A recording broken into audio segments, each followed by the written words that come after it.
नमस्कार मित्रों, यही है सही भारत યુટ્યુબ ચેનલમાં આપનું હાર્દિક સ્વાગત છે। મિત્રો, ગુજરાતના રાજકારણમાં આજકાલ રાજકીય ગરમાહટ થોડી વધારે જ છે ને મૂળ કારણ એ છે કે ભારતીય રાષ્ટ્રીય કોંગ્રેસનું એક અધિવેશન આ 2 દિવસ ગુજરાતમાં ચાલી રહ્યું છે। એટલે સ્વાભાવિક છે કે દરેક રાજકીય પક્ષોની અને રાજકીય વિશ્લેષણોની એની પર નજર હોય, એની આગળ અને પાછળની જે ગતિવિધિઓ હોય એની નોંધ લેવાશે। પ્રિન્ટ મીડિયા અને સોશિયલ મીડિયાને પણ એક સારો મસાલો મળ્યો।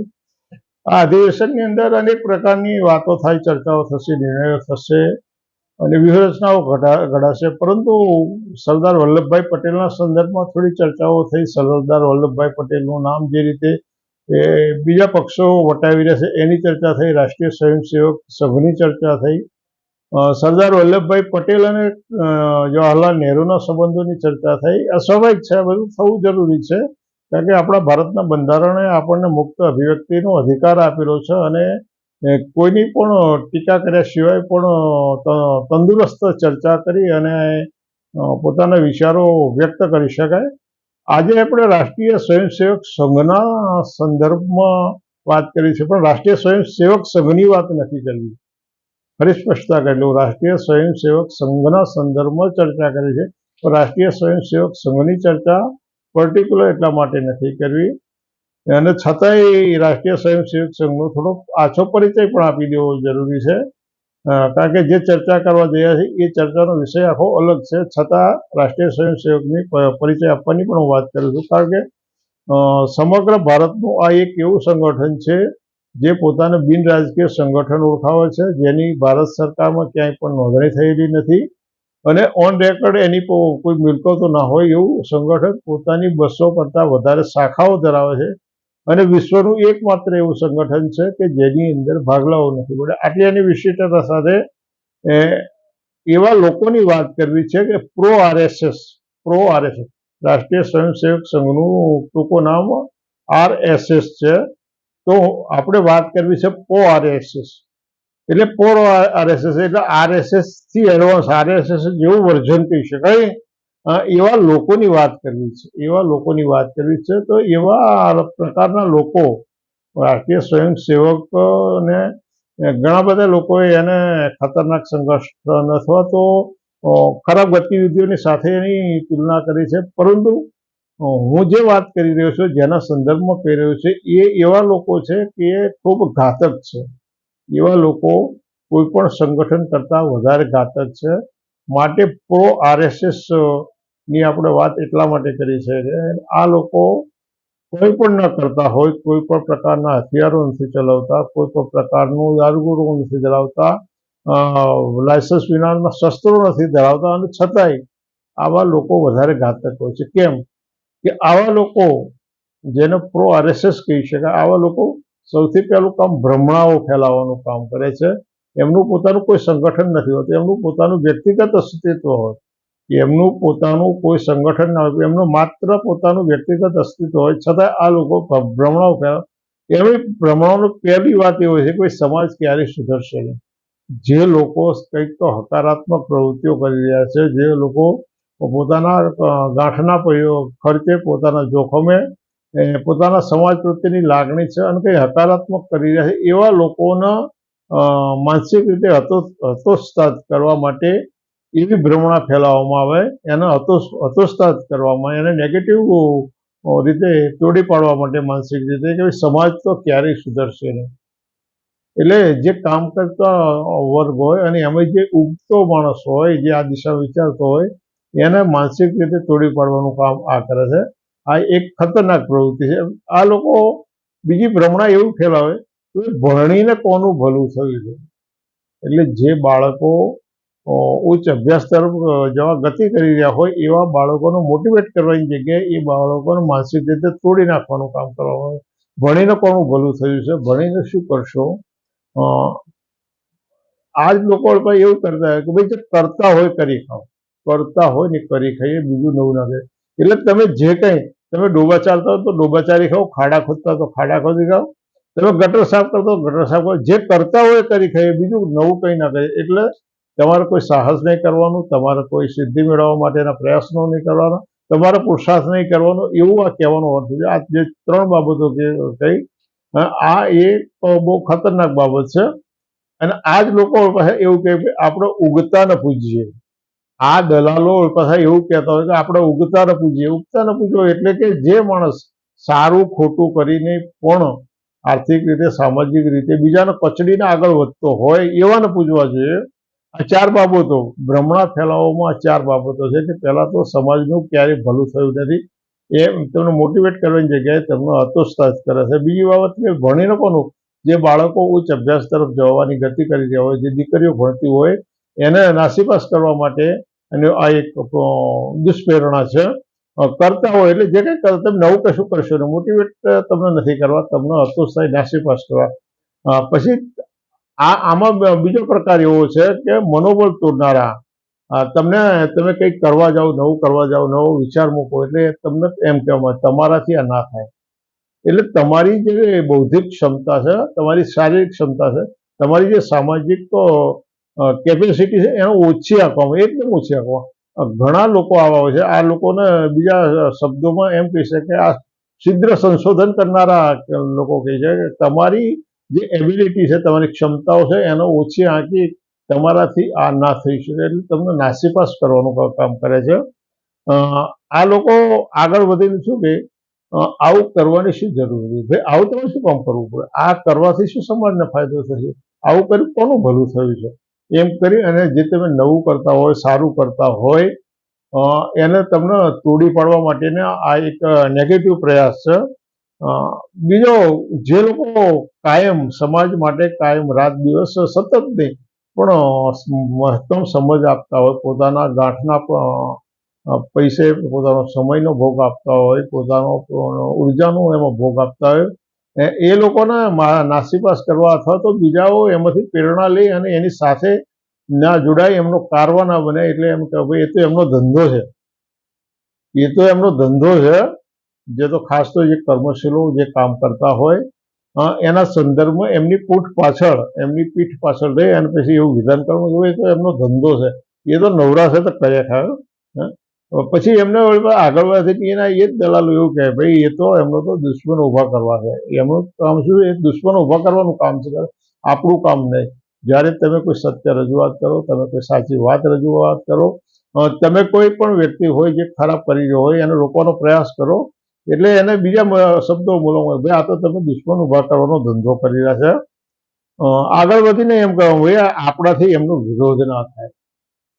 ગમે તેટલું ખોટું કરતો હોય, ગમે તેટલા અનાચાર કરતો હોય, અત્યાચાર કરતો હોય, આપણાથી એનો વિરોધ ના થાય. એ તો ગામની થાંભલી કહેવાય, એ તો મોટું માથું કહેવાય, એ તો ગામ છે, ગામ એટલે હાથીનો પગ. હવે અનેક પ્રકારના એમના ભાથાની અંદર આવા નકારાત્મક વિધાનો ઢગલાબંધ ભરેલા હોય છે અને એના કારણે તેમને નાસીપાસ કરવાનું કહે છે.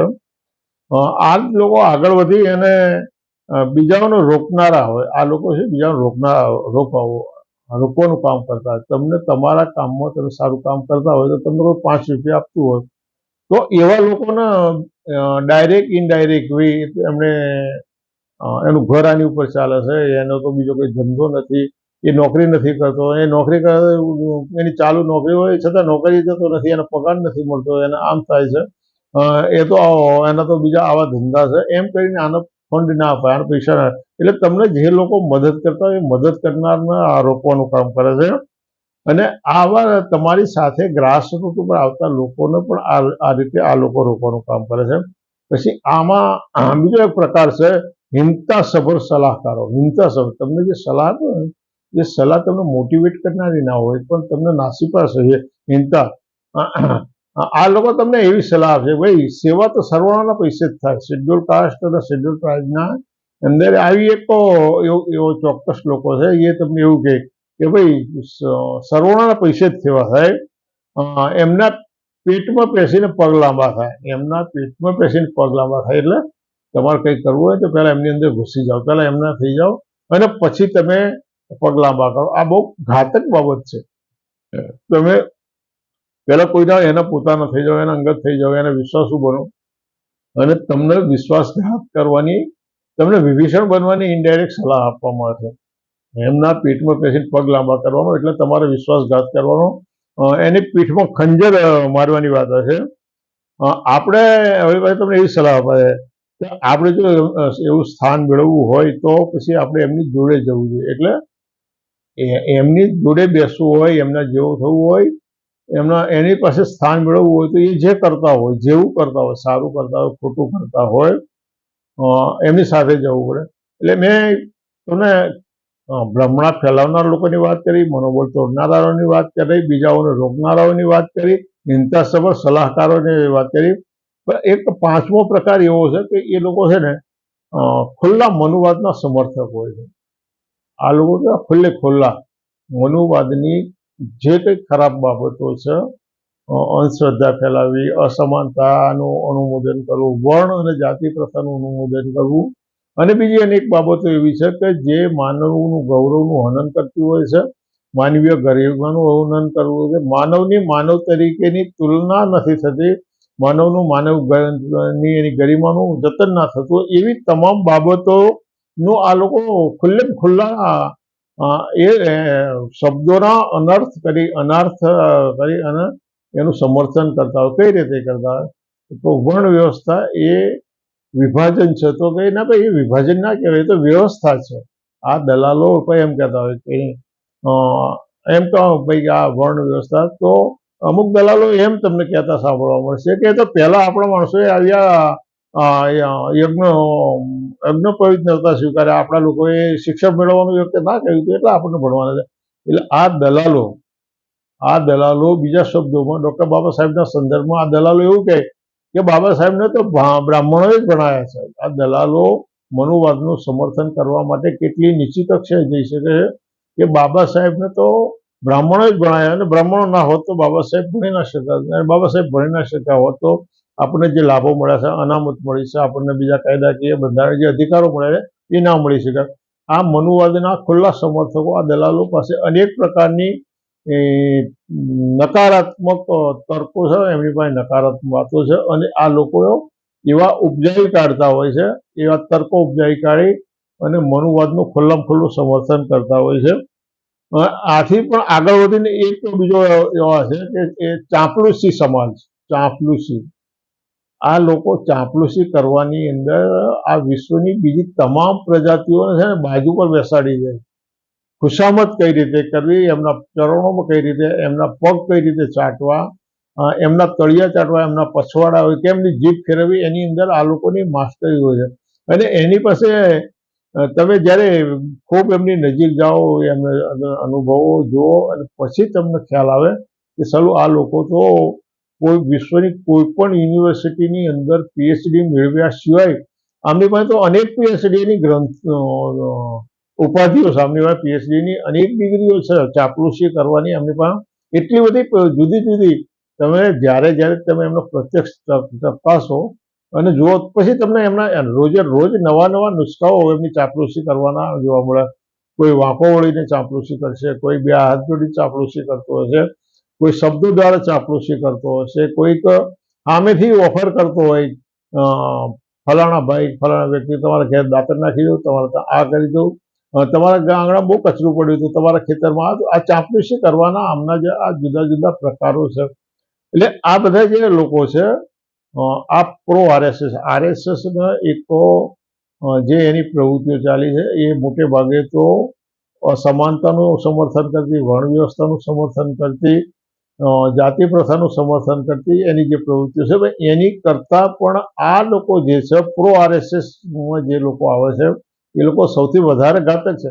કારણ કે રાષ્ટ્રીય સ્વયંસેવક સંઘ જે કંઈ કરે છે એ એના પોતાના નામે, પોતાના જોખમે, પોતાના માણસો દ્વારા કરે. પણ આ પ્રો આરએસએસના જે લોકો છે ને એ તો ક્યાંય કોઈ પણ પ્રકારનું લેબલ ઉઠતા નથી, કોઈ પણ પ્રકારનો પોતાની ઉપર સિક્કો નથી લગાવતા. ઘડીકમાં પેલા આપણી એક તળપદી કહેવત છે કે ભાઈ ભવૈયાની પૂછ, એટલે જે સમાજના લોકો હોય છે કે જ્યારે રાત્રે અમુક વેશ ભજવવા પડતા હોય, એટલે રાજાપાટ કરવાનો હોય ત્યારે એ મૂછ બનાવટી મૂછ ધારણ કરવી પડતી હોય. પણ સવારમાં તમે એ વ્યક્તિને જુઓ તો એકદમ ક્લીન શેવ હોય, અને એની પરથી એક કહેવત આવી છે કે ભાઈ ભવ્યની મૂછ, આપણે ક્યાંય અહીંયા કોઈને નીચા જોડવા માટે નહીં, પરંતુ આ તળપદા સમાજની અંદર વપરાતો શબ્દ પ્રયોગ છે. એટલે આ મૂછ જેવો આમના રૂપો વારંવાર આ લોકોના રૂપો બદલાતા હશે. પોપરો RSSના લોકો છે એ અનેક પ્રકારે એમની પાસે એટલા બધા હિંસાસભર શસ્ત્રો છે કે એનામાં તમને ઘાયલ કરવા માટે, તમને નાસીપાસ કરવા માટે, તમને નુકસાન કરવા માટે કોઈ પણ પ્રકારની બંદૂક, તલવાર, ભાલા કે કોઈ પણ એટમ બોમ્બની કંઈ પણ જરૂર નથી. પણ એમની જે નાલાયકપણી છે, એમની જે હિંસા છે, એમની હિંસાસભર વાણી અને એના હિંસાસભર જે વ્યવહારો અને પ્રયાસો છે એ અતિશય ઘાતક છે. એટલે બીજા કોઈ પણ સંગઠનો હોય જે શેડ્યુલ કાસ્ટ, શેડ્યુલ ટ્રાઇબ અને અન્ય પછાત વર્ગોનું સામાજિક, સાંસ્કૃતિક, આર્થિક અહિત કરતા હોય, ધાર્મિક અહિત કરતા હોય, એની કરતાં પણ આ પ્રો RSSના લોકો વધારેમાં વધારે ઘાતક છે. એટલે રાષ્ટ્રીય સ્વયંસેવક સંઘથી દૂર રહેવા કરતાં પ્રો RSSના લોકોથી વધારે દૂર રહે અને આવા લોકોને નિગ્લેક્ટ કરવા જોઈએ, આમને માનસિક રીતે બહિષ્કૃત કરવા જોઈએ. મને લાગે છે કે પ્રો RSSના સંદર્ભમાં આટલી વાત પરિપૂર્ણ નથી, પણ તોય થોડું જરૂર હતું એટલું મેં ટૂંકાણમાં કહ્યું છે. સાથે તમને ફરી વખત ટૂંકાણમાં એ પણ કહું છું કે આ ચેનલને સબસ્ક્રાઈબ કરો, લાઈક કરો, શેર કરો, કોમેન્ટ કરો.